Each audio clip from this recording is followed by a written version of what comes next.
با درود و مهر بر همه کسانی که در راه اطلاع فرهنگ و هنر ایران میکوشند و سلامی چوبوی خوش آشنایی بر همه مردم عزیز هموطنم ایران. من تا کنون 52 بهار رو دیدم و در یک خانواده فرهنگی در شهر مشهد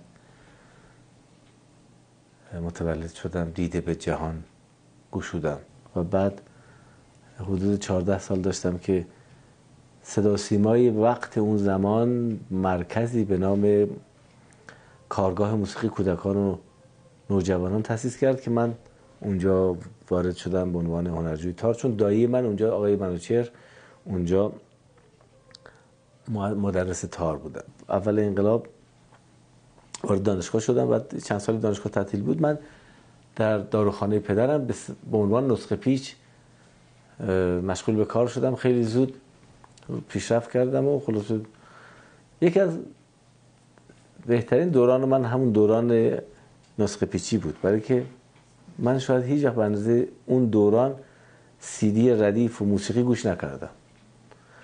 تو روپوش سفیدی که معمولا آقایون نسخه پیش ها و همکاران و خود من تنمون میکردیم، یه جیب مخفی درست کرده بودم، یه واکمن گذاشته بودم توش و یه دونه گوشی هم گذاشته بودم اینجا و شب و روز تمام مدت نسخه پیچی من CD ردیف گوش میکردم. خیلی جالبه. خیلی مشتریا و همکاران فکر میکردم من کرم یا گوشم سنگینه و این سمعکه.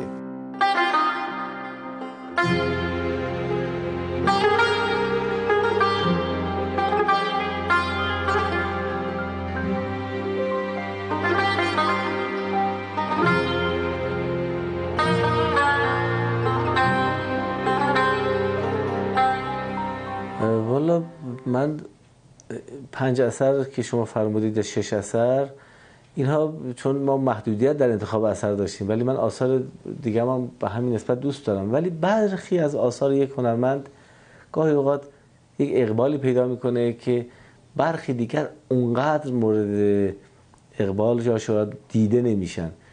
به این خاطر بود که من اینا رو انتخاب کردم. بعضیاشو خودم عمدی دارم در انتخابشون، برخیشون هم نه. این اقبال مثلا آهنگ افسوس خب خیلی اقبال پیدا کرده، آهنگ نگاه همینطور خیلی اقبال پیدا کرده، خاطره همینطور. موج رو خودم خیلی دوست دارم چون اصلا یه حرکت خاص ملودیک و حرکت خاص داینامیکی داره، مدلاسیون قشنگی توش داره و این بود.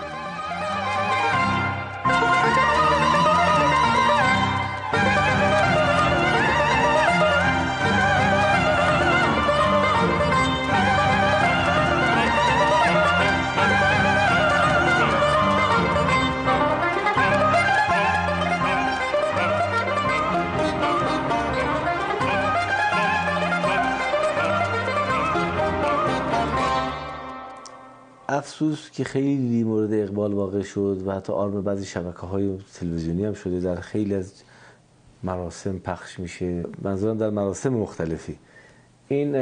من همیشه فکر میکردم خب یه آهنگی احتیاج داریم که 2 تا 3 تا تم بیشتر نداشته باشه و مردم با شنیدن یه بار دوباره اون بتونن اونو خیلی زود به خاطر بسپارن.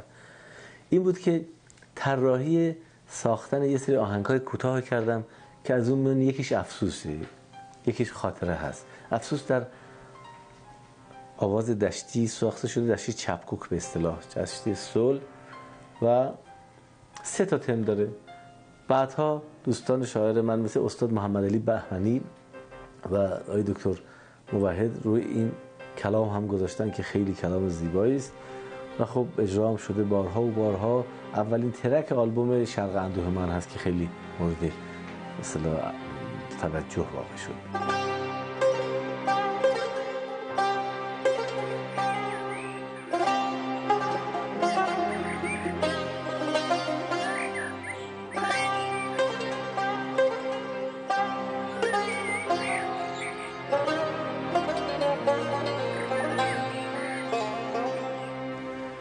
آلبوم شرق اندوه که آهنگ افسوس هم درونه، با کمک دوست عزیزم آقای امید نیکبین و پیانوی بهنام ابوالقاسم اجرا کردیم. سازبندیش سازبندی ارکستر زهی دوره باروکه، یعنی ارکستر زهی داره به علاوه پیانو، یعنی کاریست برای ارکستر زهی پیانو و تار، یعنی گروه ویولن 1، ویولن 2، ویولا، چلو و کنترباس و پیانو و تار. اصولا سازبندی جز در چند تا آهنگ کلاسیک، سازبندی آلبوم شرق اندوه همین سازبندی.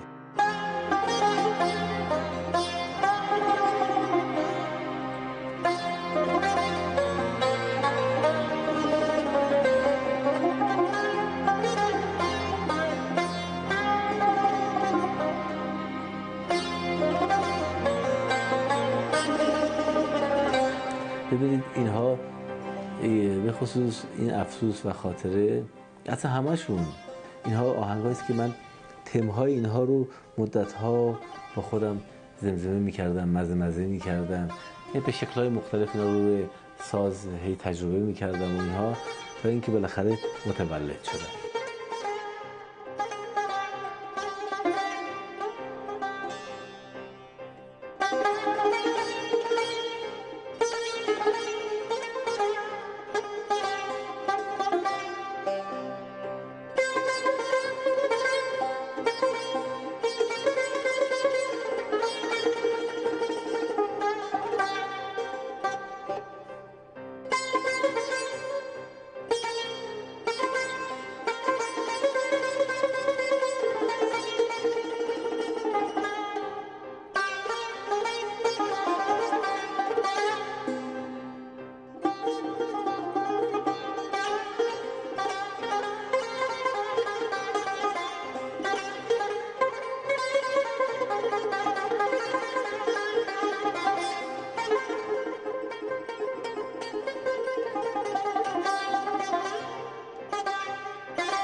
کارهایی که کلاسیک، مثلا من موسیقی کلاسیک یا باروک یا مثلا موسیقی جیپسی یا موسیقی رومانتیک رو زدم، اونها مال من نیستن طبیعتا، مال شوپن، مال موزارت، مال ویوالدی، مال باخ، مال ریمسکی کورساکوف، مال آلبینونی، مال آهنگسازی دیگه است. ولی کارهایی که میزنم غیر از آثار استاد وزیری که زدم، بقیه کارها همه آثار خود من هست. آثار استاد وزیری هم در یه آلبوم به نام ای وطن واسازی آثار استاد وزیری زدم.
آره، خاطرم در گامی هست که برای تار گام متداولی نیست، یعنی در شوشتری لا هست. شوشتری رو در تار یا از دو میزنند یا از سل میزنند یا از فا میزنند، از لا شوشتری رو نمی نوازند، برای اینکه فواصلش جوری میشه که مثلا ما نوت سل دیز داریم و دستباز تارمون سل بکاره، اگر یه دونه مضرب اشتباهی به سیم وسط بخوره صدای بسیار ناخوشایند و ناهنجاری ایجاد میشه.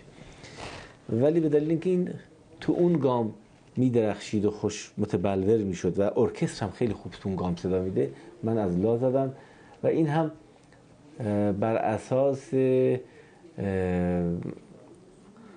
گفتم غم تو دارم، گفتا غمت سرایت، گفتم که ماه من شو، گفتا اگر برایت، بر اساس اینه. و افسوس هم بر اساس دانی که چنگ عود چه تقریر میکنن، پنهان خورید باده که تعذیر میکنن. فرم افسوس آ به آ هست، یعنی تم آ و تم ب که در کنتراست یا تضاد با تم آ هست و با تم آ دوباره تکرار میشه، آ به آ. تم ب بر اساس این شکل.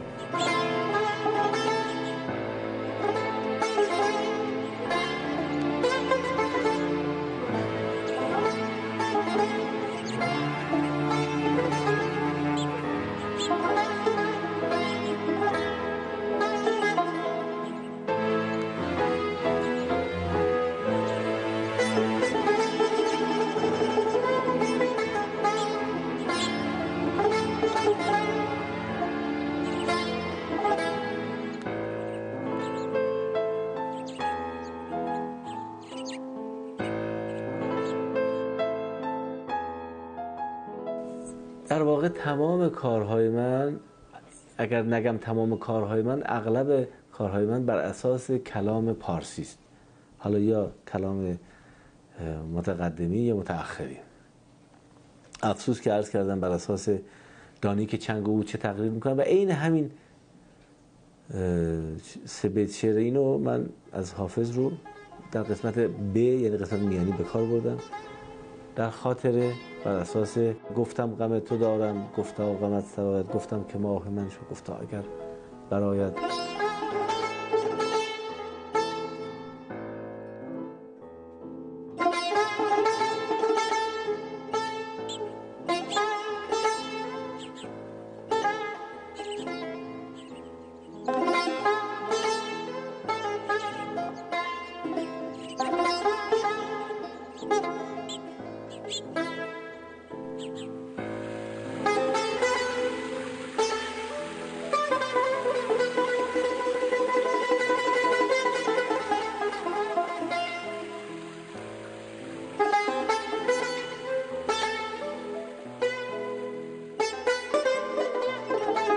خاطر هم مانند افسوس از فرم آ ب آ پیروی میکنه، یعنی فرم A که همون قسمت فرم B باید در تضاد یا در کنتراست با فرم آ باشه که همون ابیات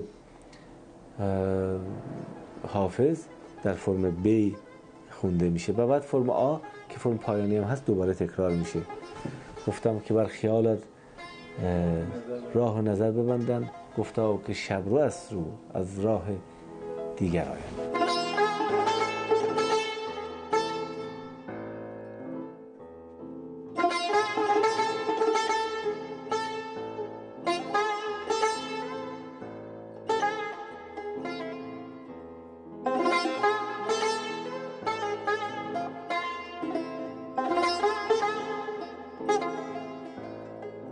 بله، این هم تار و ارکستر و پیانو هست، یعنی در حقیقت همون ترکیب، تمام این قطعات ترکیب ارکسترزهی، یعنی کنسرتینوهای برای ارکسترزهی به سبک دوره باروک روسیه هست.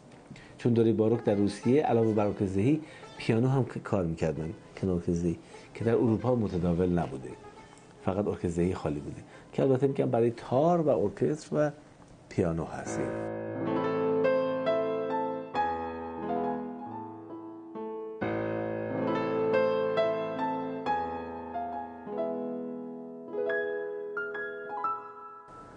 افسوس با اینکه میتونه عاشقانه باشه ولی یه قطعه اسمش هستی که خاطره خاطرات، افسوس دریغ و واحسرت ها داره توش و این کاملا از فحوای جمله هاشم فکر میکنم پیدا بشه. یعنی من قبل از اینکه افسوس رو در آلبوم بذارم به هر کی میگفتم احساس چیه، چه اسمی برای انتخاب میکنی، میگفت مثلا چند نفر اصلا کلمه افسوس رو به کار بردن. و شما با شنیدن افسوس اون احساس رو تداعی میکنید در ذهنتون. یا خاطره کاملا نشون میده یه خاطره رو، و اون دستگاه یا آوازی که به کار بردم خاطره در شوشتریه، کاملا شوشتری اون برای بیان خاطره خیلی مناسبه. و افسوس که با حسرت‌ها و درد و دریغا رو داره در خودش منتقل میکنه با خودش، در آواز یا نغمه دشتی هست.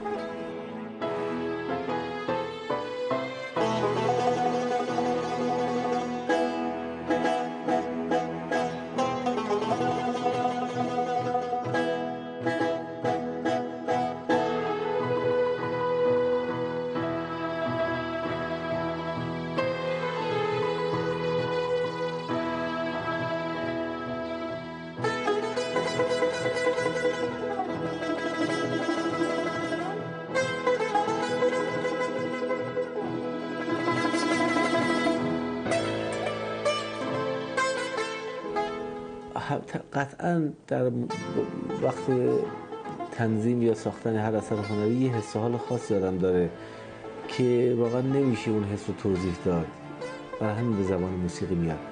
ما برای توضیح احساساتمون کلام خیلی کم داریم. مثلا اگر بگوین شوری که شما همه مردم دنیا باش آشنا هستن چگونه احساسی است، هرگز شاید نتونید اینو با کلام بیان کنید. فقط میشه گفت شما نمک رو بگیرید و بچشید تا شوری رو احساس کنید.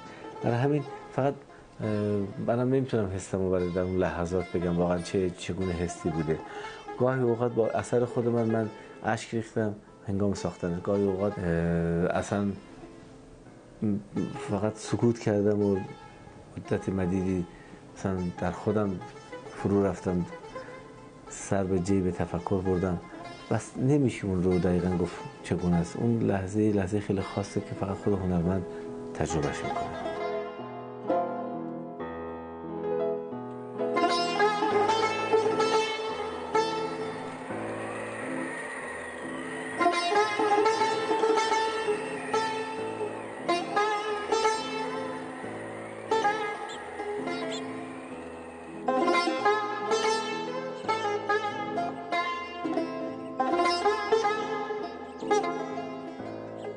تمام کارهای من بر اساس کلام ساخته میشه، ولی افسوس یا خاطره رو یا نگاه رو بی کلام اجرا کردم، ولی کلام داره، شعر داره، میشه روش شعر خوند.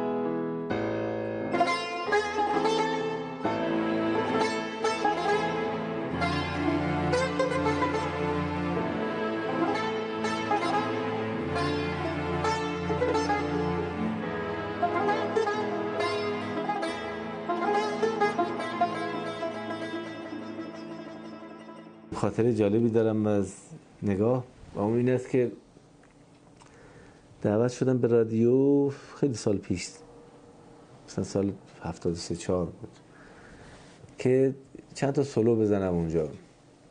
آقای مهیار فیروزبخت اون موقع تو شورا بودن و منو دعوت کردن و بعد گفتن که چی میخوای بزنی؟ گفتم هر چی میخوای بزنی من آمادم.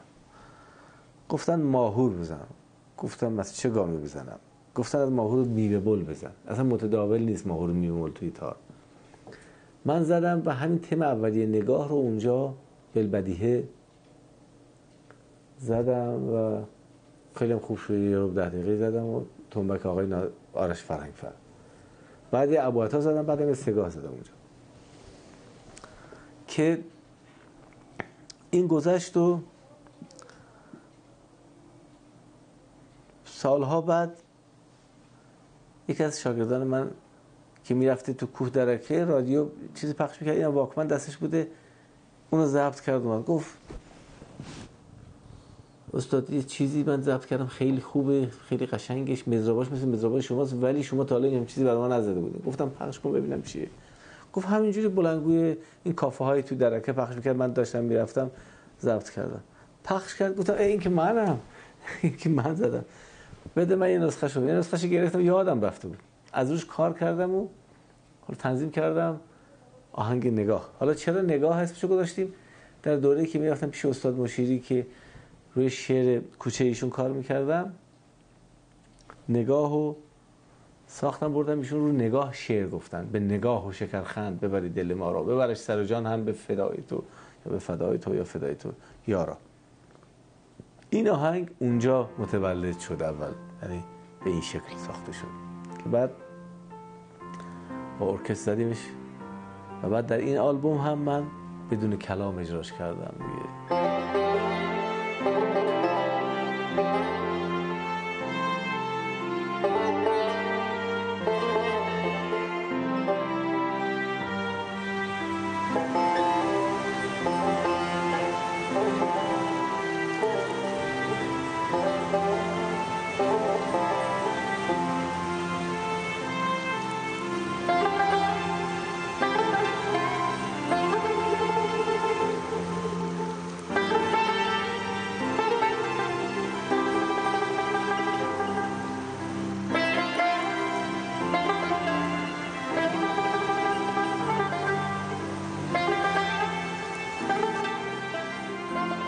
نگاه هم خیلی شاید که خاطر انگیزترین تصنیف های من هست و خیلی دوستش دارم، خیلی زیاد دوست دارم که این آهنگ رو بشنون یا بخونن خواننده ها، اون دوستان جوانی که با من در ارتباط هستن.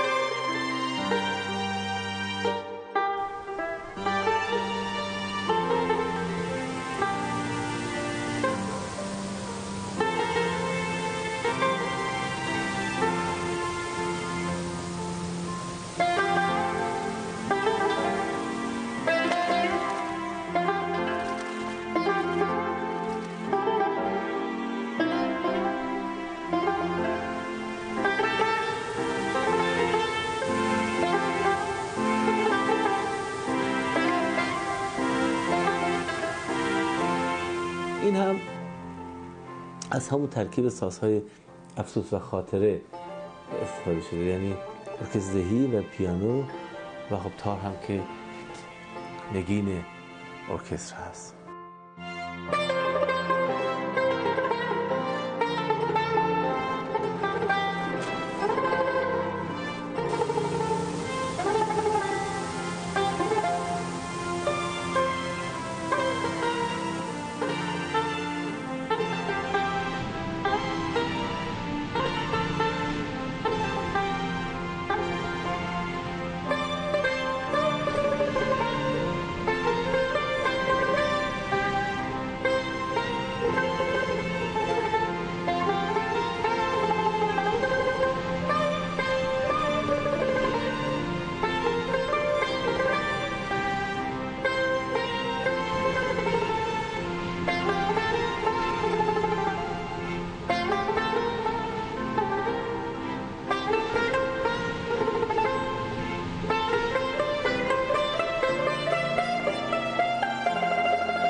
ببینید در نگاه هم من سعی کردم با اینکه نگاه از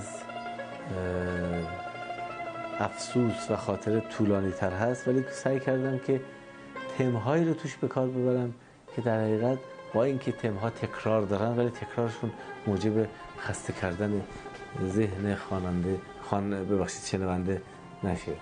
و ساختارش به ظاهر خیلی ساده است، از لحاظ ساختار شاید بشه گفت سهل و ممتنع هست، یعنی خیلی ساده است ولی خب ساختن کارهای ساده همیشه راحت نیست.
یه قطعه در وزن هفتایی هست و خود من خیلی دوستش دارم، یعنی یه حرکت خاصی داره از لحاظ ملودیک و بافت ملودی و حرکت و یه مدولاسیونی داره توش، یعنی تغییر مدنی رفتن از یه دستگاه به یه دستگاه دیگری یا یه آواز یا یه مقام یه مد به یه مد دیگه.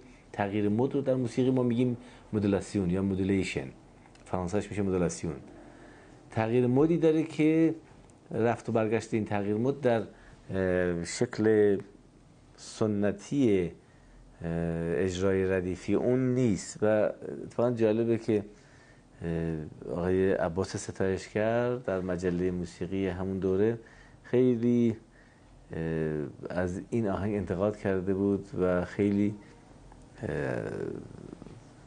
در بیان ایرادهای فنی این به این آهنگ خیلی قلم فرسایی کرده بود. به هر حال نظرشون رو نوشته بودن، ولی من عملاً به همان چه که هست خیلی افتخار میکنم. یعنی این آهنگ دقیقاً به همین دلیلی که نوشتن ایشون یکی از آهنگای موفق منه و یکی از آهنگای منه که من راهی متفاوت برای مدولاسیون پیدا کردم در آهنگسازی. و خب تو این برنامه‌های تلویزیونم که آیا میدانید که از بپرسیم، برنامه اینجوری بود، تمام زمینه این آهنگ، تمام زمینه‌اش همین آهنگ موج بود و خیلی از این استفاده میشه. و یه روز من جایی بودم دیدم که تعداد از تهیه کننده ها هستن برنامه مختلف، زنگ موبایل همشون موج بود.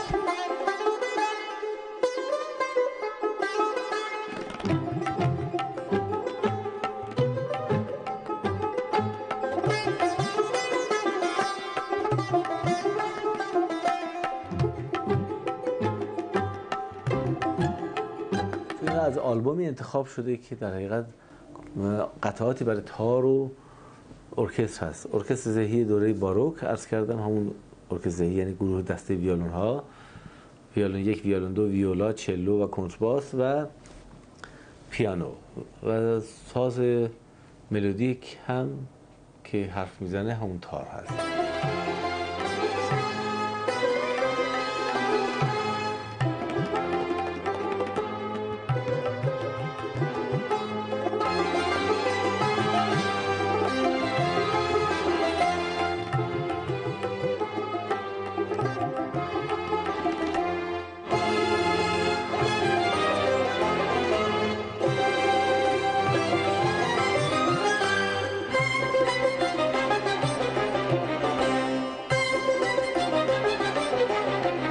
اگر موج رو بشنوید و بذارید می‌بینید که از یک جایی شروع میشه و به یه جای دیگه ختم میشه و در یه سفر در حقیقت یه سفر، یه جاش خیلی خاصه، یه جاش خیلی عاطفیه. قسمتی که وارد شور میشه خیلی خیلی عاطفیه، احساسش خیلی عاطفیه.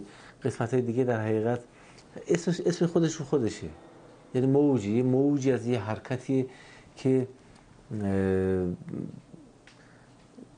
از یک جایی من سعی کردم از موسیقی سنت شروع بشه، یک سری به نمیشه گفت مدرنیته، یک سری به موسیقی بعدی بندازه، یعنی بعد از سنت بندازه و باز دوباره برگرده و بعد دوباره در طیف نو تمام بشه.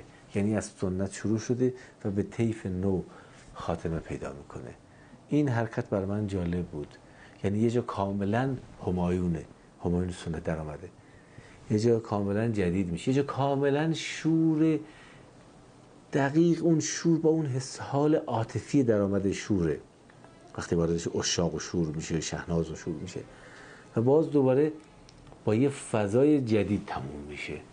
یعنی شما رو به یک گردشی از ملودی ها، به یک موجی از ملودی ها میبره که واقعا شاید بعضیش برای اولین بار که میشنوید براتون یک حالت استقراق یا غرق شدگی، یعنی در ملودی غرق میشه شنونده. من همین رو میخواستم و همون حرکت هایی که تغییر مود هایی که متفاوت با سنت قدیم موسیقی ما بود، من عمدن اینها رو میخواستم اینها مورد نظر من بود اینجور حرکت کردن. ولی اگه بخوایم مثل ردیف حرکت کنیم که خب هست، همه این کارو میکنن و ما چیز جدیدی نیافزودیم، ما چیز جدیدی ابداع نکردیم. بنابراین من همون حرکت ها رو میخواستم که یک راه متفاوتی باشه برای علاقمندان به پیدا کردن راه های جدید برای مرکب نوازی یا مدولاسیون یا تغییر مد در موسیقی ایرانی.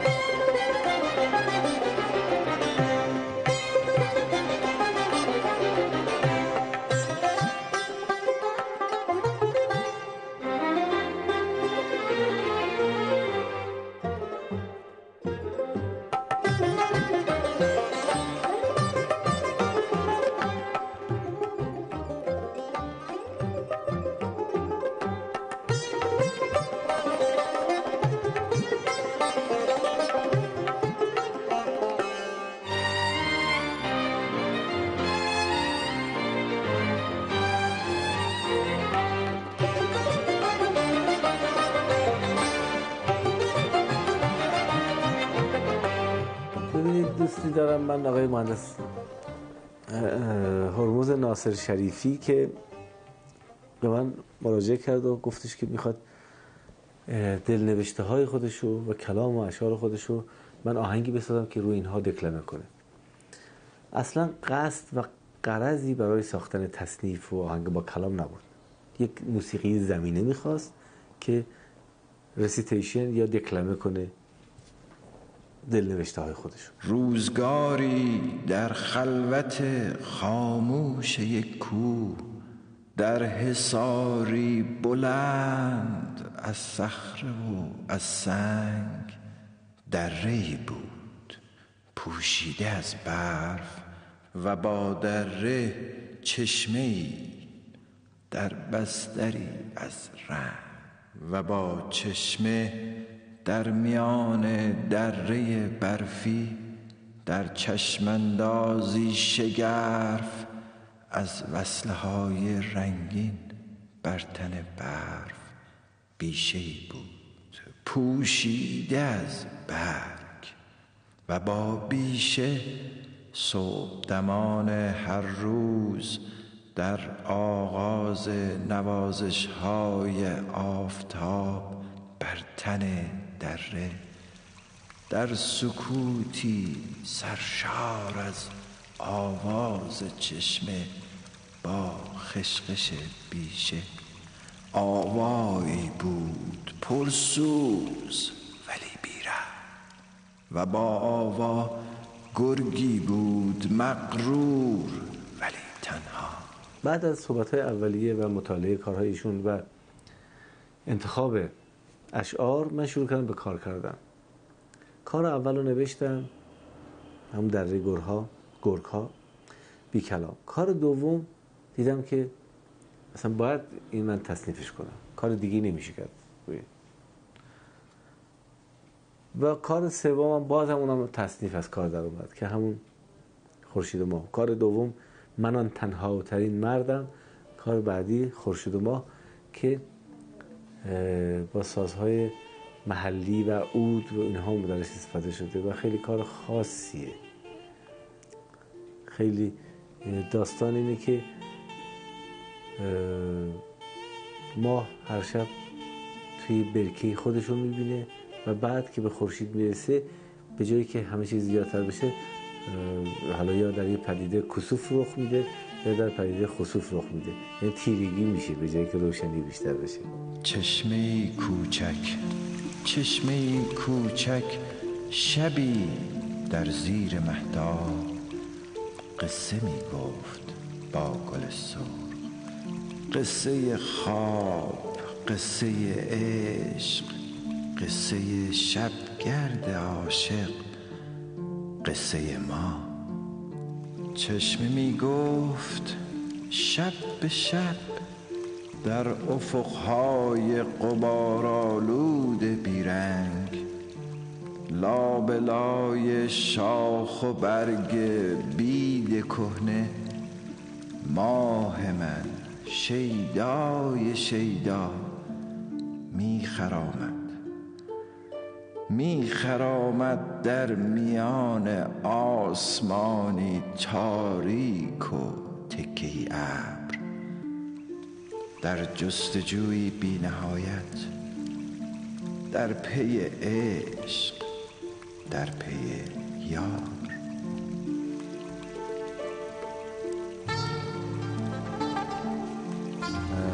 و خب یک کاری بود در آواز دشتی، ارکستر بزرگ زده شده. این ترکیب ارکستر کلا متفاوته، سازهای بادی چوبی رو داره، سازهای بادی برنجی رو داره، سازهای ایرانی رو داره، سازهای محلی رو مثل بالابانش رو داره و تار هم داره. خب صدای سینا سرلک هم که خب سولیست خواننده این گروه هستش. چشمه‌ای کوچک شبی در زیر مهتاب، چشمه‌ای کوچک شبی در زیر مهتاب، قصه می‌گفت با گل سرخ،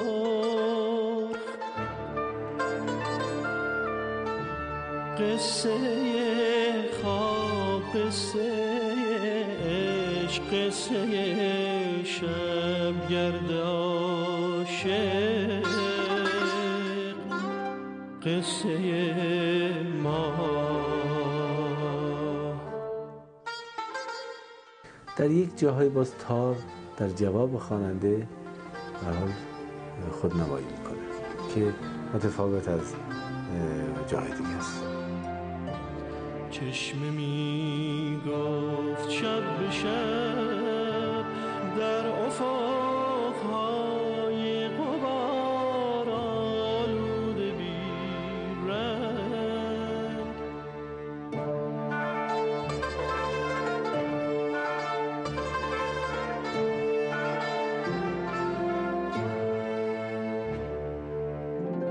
لابلای شاخ و برگ بید کهنه، ماه من شیدای شیدا،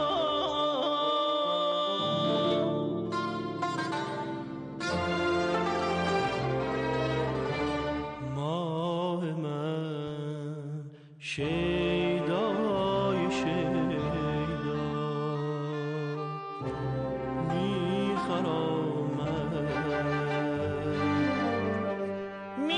میخرامد در میان آسمانی تاریک و تکه‌ای ابر. شعر اینجوری شروع میشه، شعر رو بگیم، میگه چشمه کوچک شبی در زیر مهتاب قصه میگفت. و این داستان قصه چشمه هست از دیدن ماه و خورشید. خیلی جالبه. من بخشای از این شعر رو انتخاب کردم و گذاشتم اونجا و سعی کردم که قصه رو هم ساز و ارکستر بگم، همین که قصه رو خواننده تعریف کن، راوی باشه. در حقیقت ارکستر و تار و خواننده راوی این قصه هستن. من فکر نمی کنم که هیچ تصویری و هیچ احساسی بهتر از شنیدن این آهنگ بتونه اون حس رو بیان کنه.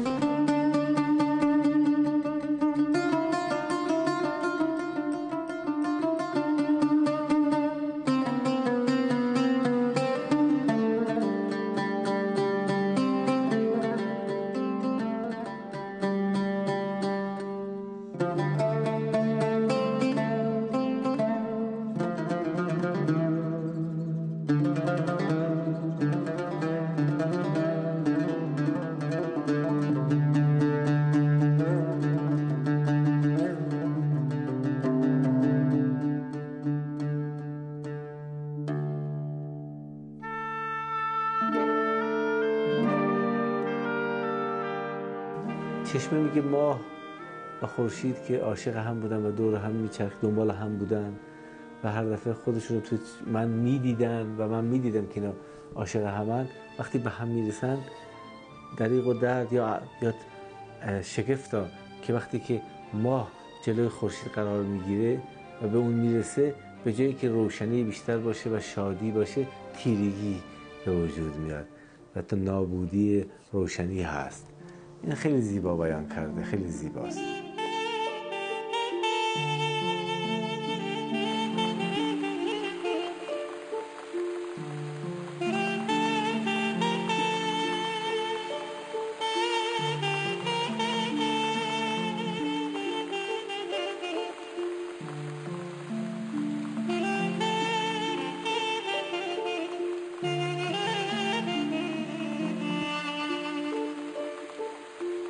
چشمه کوچک، چشمه کوچک، شبی در زیر مهتاب قصه می گفت با گل سرخ.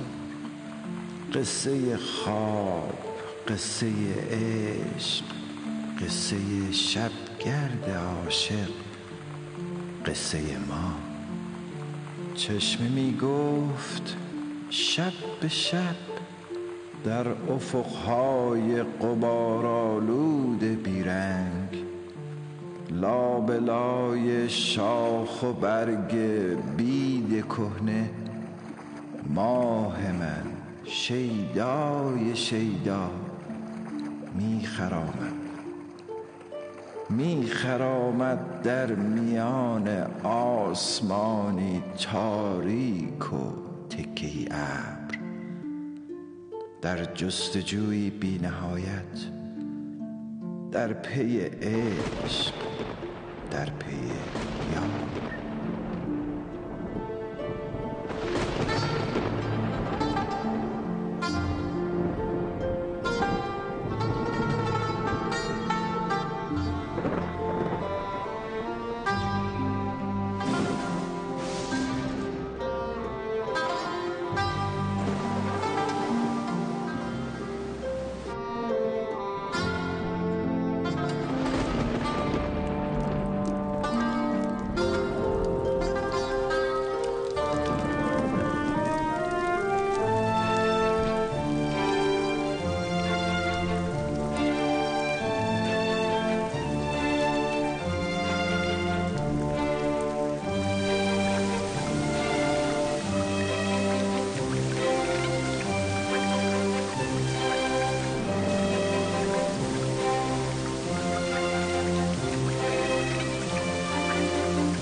چشمه کوچک شبی در زیر مهتاب، چشمه کوچک شبی در زیر مهتاب، قصه می گفت با گل سرخ،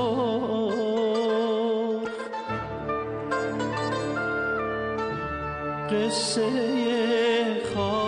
قصه عشق، قصه شبگرد عاشق، قصه ما.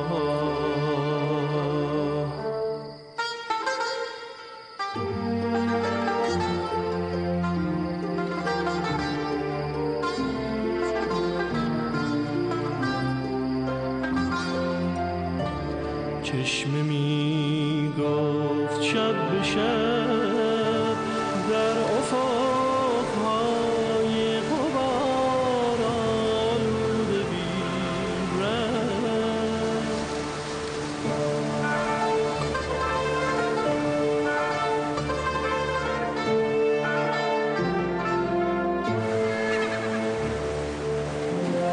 لابلای شاخ و برگ بید کهنه،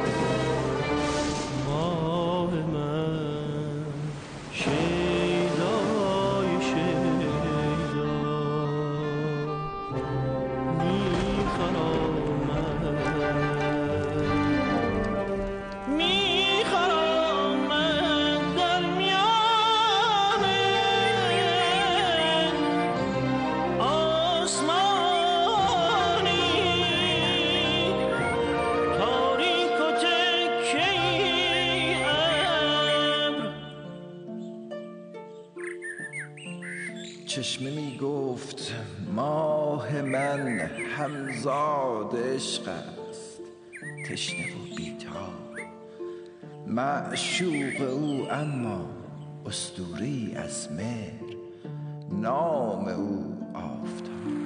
چشمه می گفت ماه من همزاد عشق است، ماه من، ماه من. چشمه می گفت ماه من همزاد عشق است، ماه من، ماه من. چشمه کوچک شبی در زیر مهتاب، قصه می گفت با گل سرخ،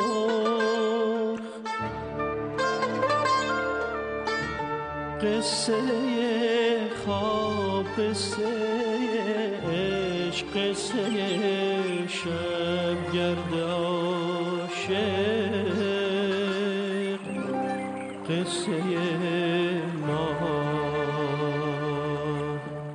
چشمه می گفت هیهات من هیهات، که با وصال ماه و خورشید نه شور است و نه مستی، نه فریاد است و نه غوغا، که تاریکی است و خاموشی، تاریکی مهتاب، خاموشی آفتاب. عشق کدام است؟ یک حقیقت، یک دروغ یا یک سلام؟ چشمه می گفت که شاید راز تلخ پایان این عشق به اشک است، که مهتاب نه آن اشکی است فرو افتاده از قلب یک ماه عاشق، قطره است از چشم خورشید، چشم مهر که وامش داده است، اما تا هم بگرید ماه گریه‌ای با نام مهتاب، تا هم بگرید ماه گریه‌ای با نام مهتاب، نه از درد فراق عاشقانه، که از غم تنهایی خود، درد جانکاه شبانه. وای من چه سخت است دیدن مرزی این چنین باریک، مرز بین عشق با نیازی خودپرستانه.